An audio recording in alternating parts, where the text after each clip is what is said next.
주의 말씀이 저와 여러분의 삶 가운데 언제나 함께 하시기를 주님의 이름으로 부탁을 드립니다. 얼마 전에 교육부에서요, 교육자치대책안이라는 것을 내놓았거든요. 그것 때문에 이제 나라가 많이 시끄러웠던 걸로 기억이 됩니다. 그 내용은 뭐였냐면요, 학교에서 영교실을 하자, 또 내지는 전원 강제로 자율학습을 하게 하고, 또 전원 강제로 보충 수업을 하고, 이런 대책안을 내놓게 되었는데요. 이런 대책안을 내놓으니까 이제 여러 모양으로 이제 시끄럽게 됐습니다.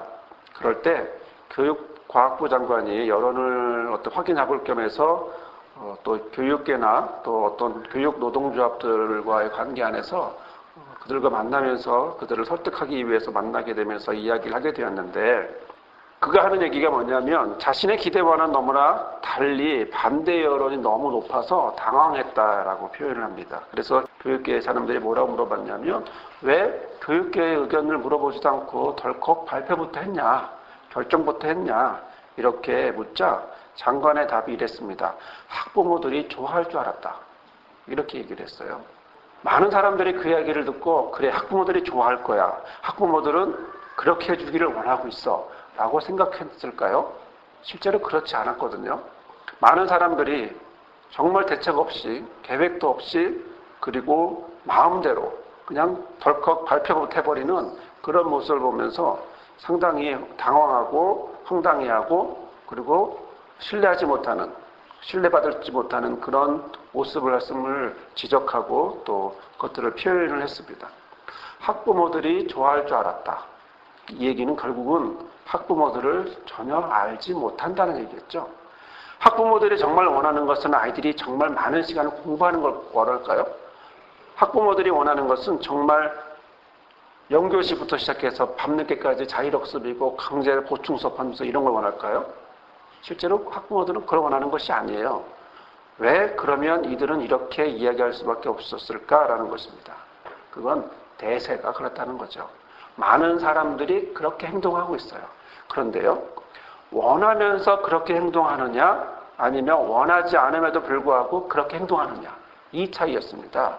교육부에서 정확히 봤어야 되는 건 뭐냐면, 학부모들이 아이들에게 사교육이 많이 발전하고 많이 확대되고 열심히 공부시키고 또 영어 공부도 막 집중하다 보니까 또 학원을 들어가기 위해서 또 다른 학원을 해야만 하는 이런 현실에 대해서 교육부가 생각하는 것은 아이들에게 공부를 열심히 가르치길 원하는구나 라고 생각한 것 같아요.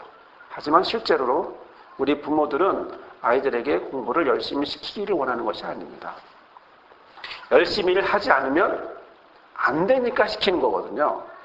열심히 시키고 싶어서 시키는 게 아니라 열심히 하지 않으면 안 되기 때문에 시키는 것을 이 책임자가 하는 얘기가 학부모들이 좋아할 줄 알았다, 이렇게 이야기를 한 겁니다.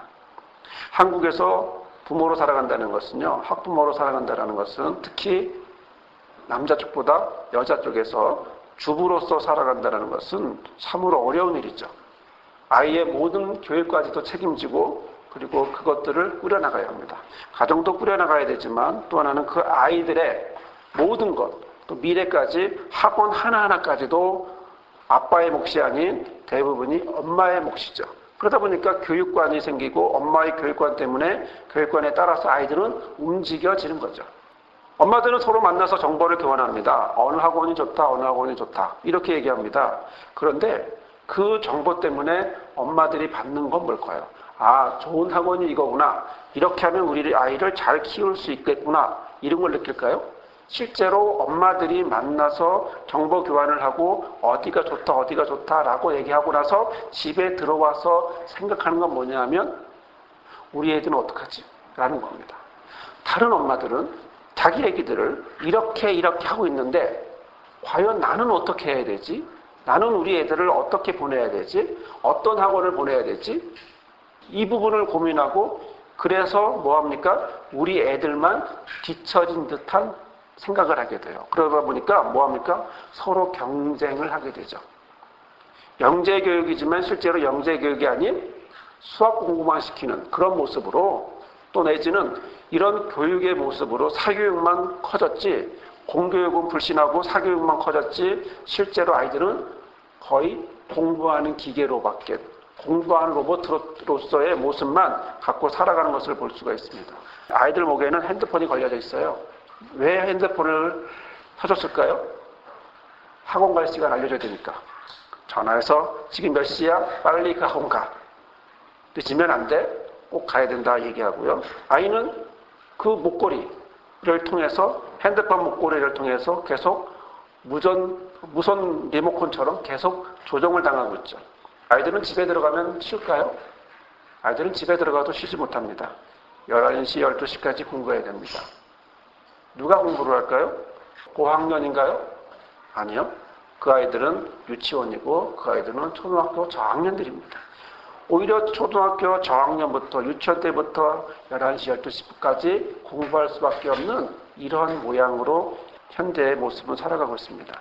엄마들의 공통된 관심은, 엄마들이 공통되게 느끼는 감정은 바로 이 불안이에요.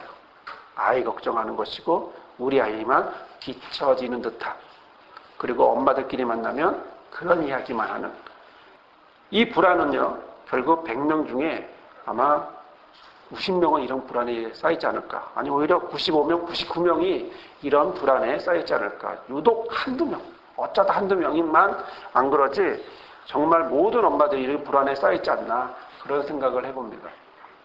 뭡니까? 대세라는 겁니다. 모두가 다 그렇게 했다라는 겁니다. 흘러가는 큰 강물에 나 혼자만 떨어져 나올 수 없다라는 겁니다. 내 아들만, 내 자녀만 떨어져 나올 수 없습니다. 그래서 따라가야 합니다. 그래서 내 아이가 거기에 들어가서 거기서 어떤 한 몫을 차지하기 위해서 엄마는 그 불안한 마음을, 아이는 모르지만 엄마의 불안으로, 엄마의 걱정으로 그 아이들을 이끌어가고 있는 현실이죠.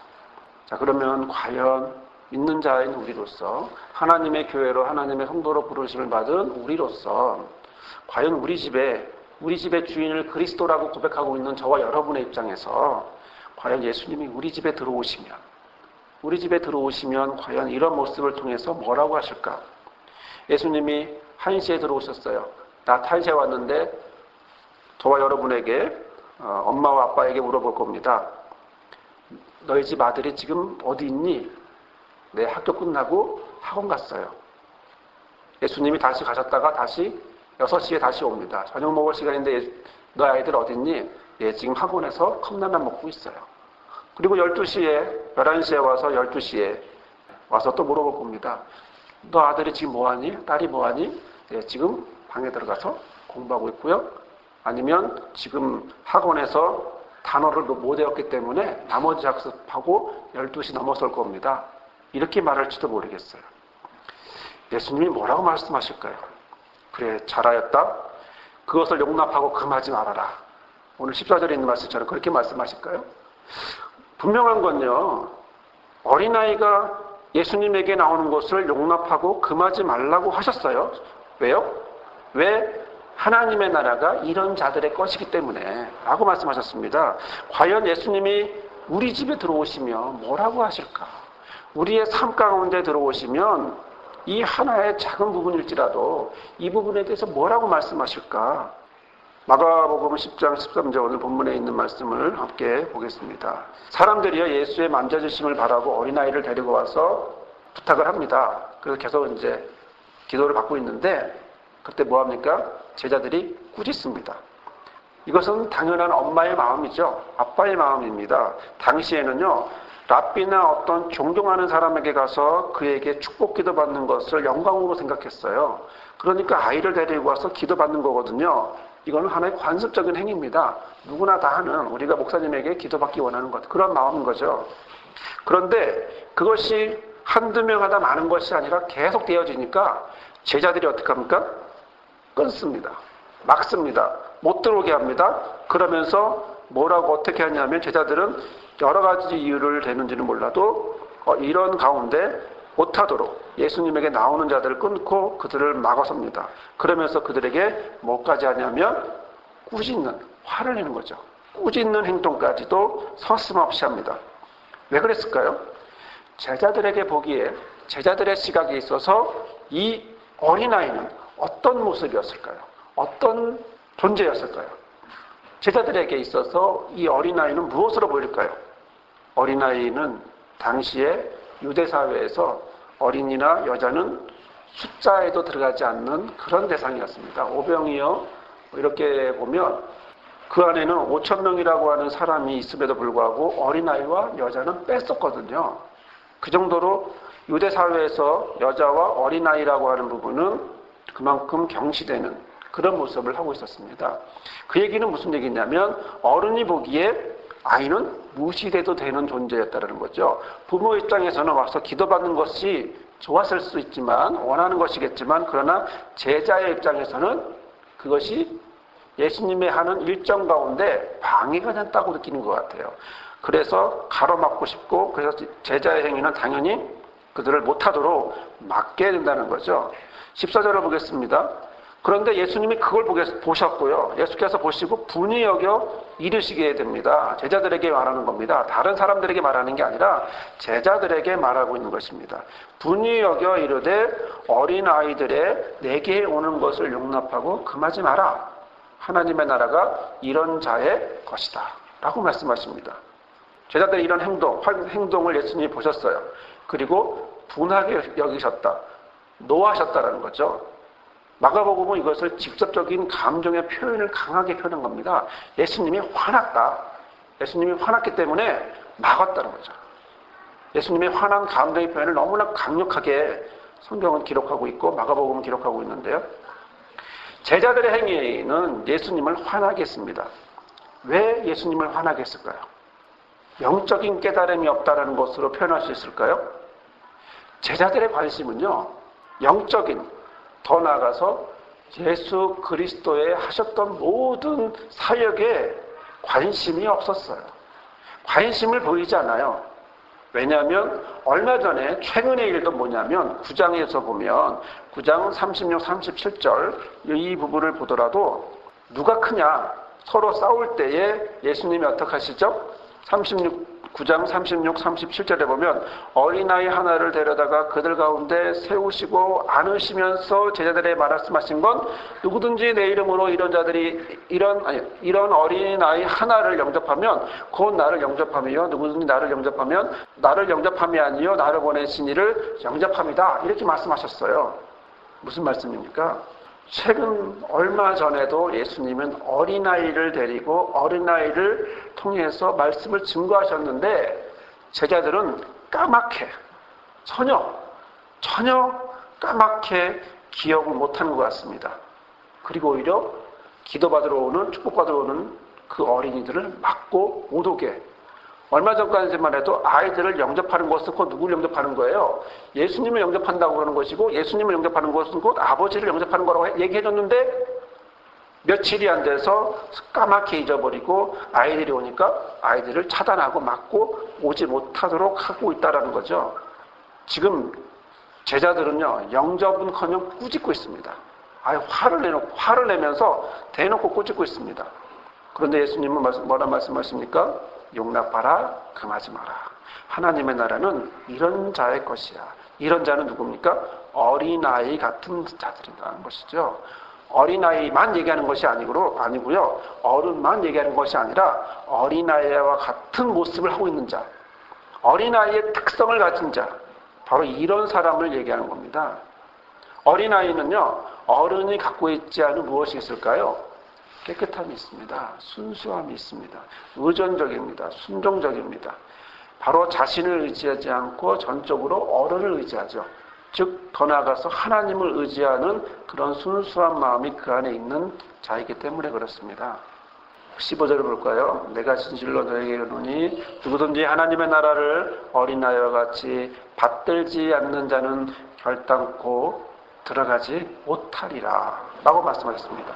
받들지 않는 자는 뭐냐면 떠받든다라는 뜻이 아니고요. 받아들이지 않는 자, 그를 받아들이지 않는다는 뜻입니다. 하나님의 나라를 받아들이지 않는 거라는 거죠. 누구든지 어린아이와 같이 하나님의 나라를 받아들이지 않는 사람은 결단코 어떻게 해요? 거기에 들어갈 수 없다라고 말씀하고 있습니다. 받아들이기 위해서는요, 전제가 있죠. 주어야 합니다. 주는 걸 받습니다. 그냥 받는 게 아니라 주어야 되고요. 그러려면 준다는 얘기는 뭡니까? 누군가가 주는 존재가 있다는 거죠. 그런데 뭘 줘요? 하나님의 나라예요. 하나님의 나라는 얘기는 누구 거라는 겁니까? 하나님 거라는 거죠. 그러므로 누가 줘요? 하나님이 주셔요.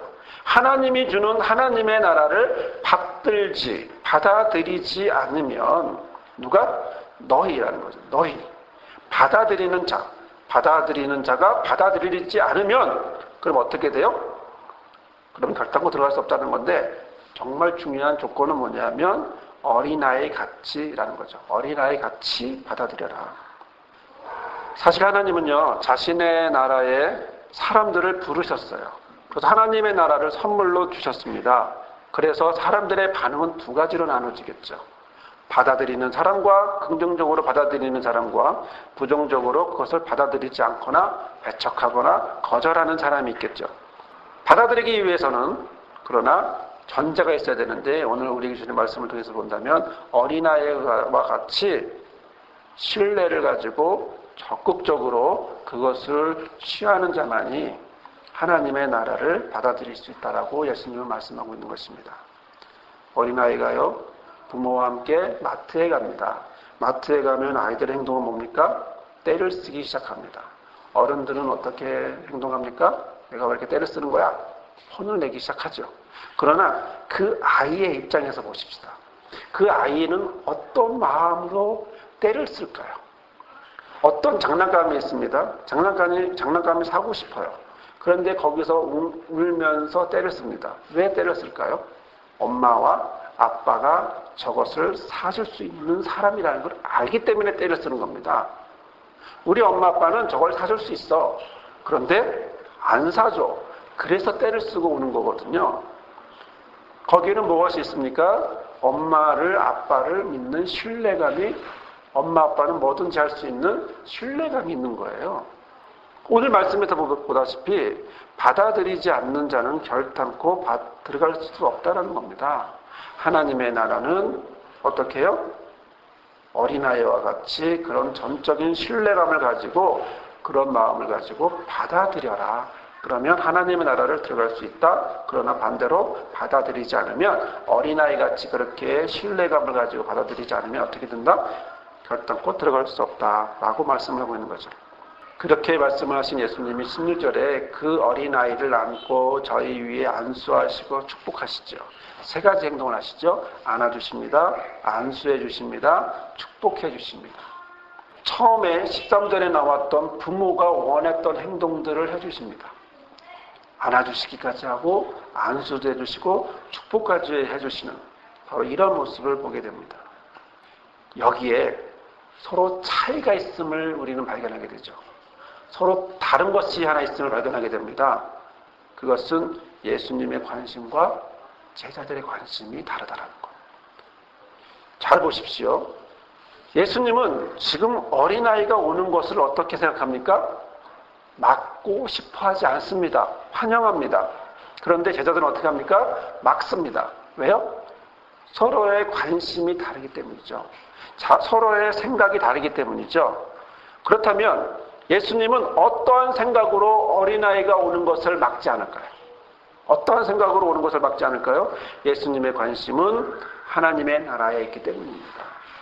하나님의 나라에 있기 때문에 그것은 하나님의 뜻이고요. 그 뜻을 품고 사역을 시작했는데 처음부터 일관되게 예수님은 회개하라, 하나님의 나라가 가까웠다고 말씀하시면서 일관되게 사역을 계속 쭉 해오고 계시는데요.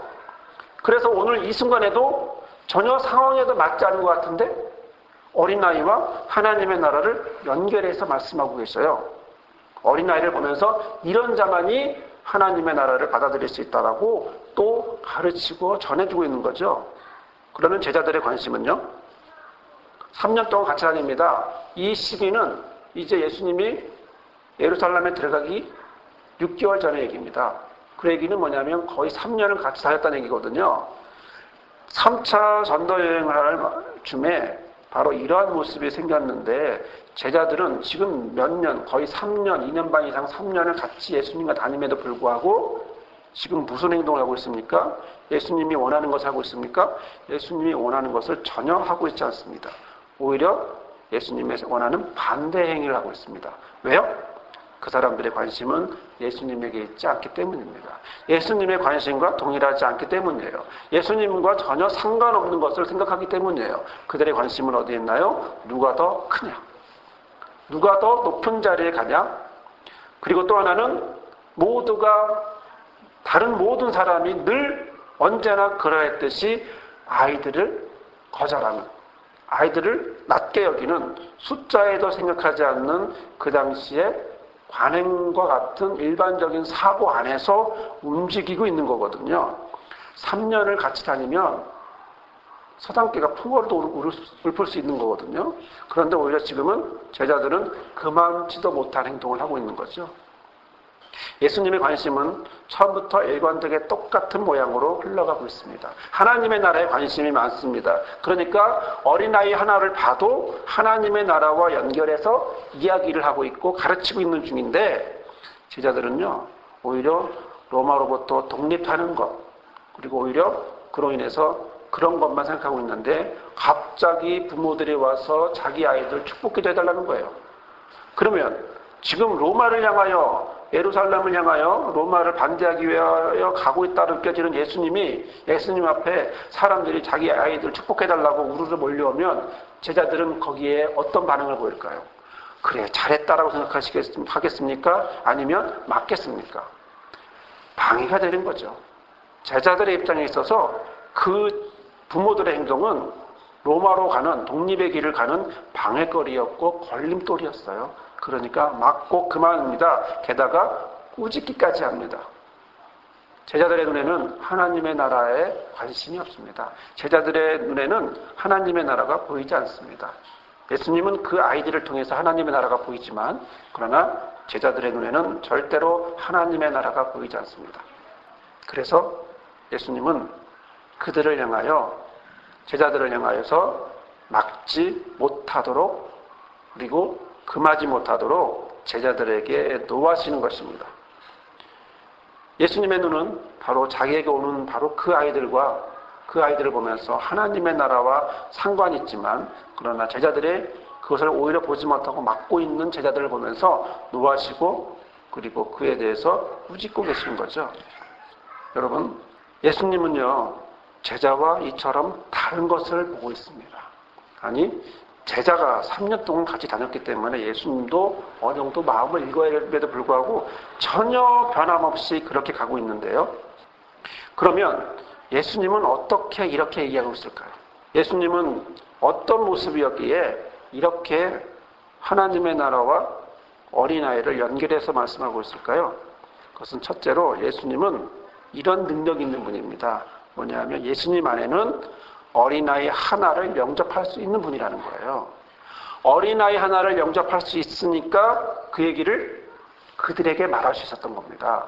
두 번째는요, 어린아이와 같이 하나님의 나라를 받아들인 분이기 때문에, 그러기 때문에 어린아이와 같이 받아들이라는 뜻으로 제자들을 향해서, 그리고 사람들을 향해서 전하고 있는 것이죠.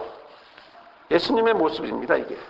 예수님의 모습은 바로 어린아이와 같이, 어린아이 하나를 영접할 줄 아는 분이고, 어린아이 하나와 같이 하나님을 받아들인, 하나님의 나라를 받아들인 분이라면 지금 누구와 다른 생각을 갖고 있어요?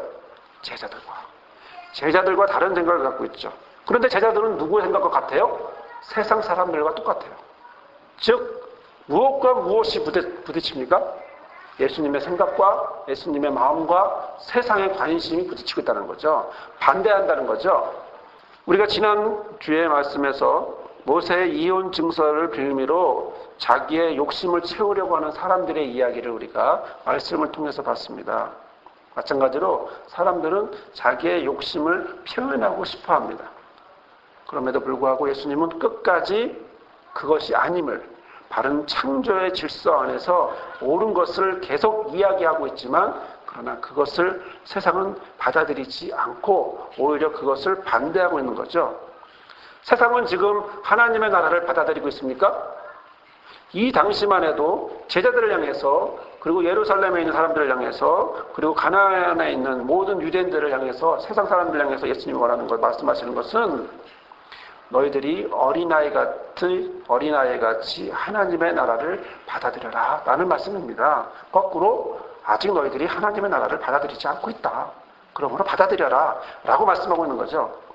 그 예수님이 이제 2000년이 지난 지금 여기에 오십니다. 우리 삶 가운데 오십니다. 오셔서 저와 여러분을 향하여 말씀하십니다. 모두가 대세라고 말하는, 모두가 다 대세고 관행이고 모두가 다 이렇게 하는 거야. 이 정도는 괜찮아 라고 말하는 이런 대세 가운데에서, 이런 가운데 예수님이 오시면서 뭐라고 말씀하실까? 어린아이 하나를 아침에 눈 떠서 밤 12시까지 공부시키는 이 나라에 오셔서 뭐라고 말씀하실까? 저는 14절의 말씀을 분명히 말씀하실 거라고 봅니다.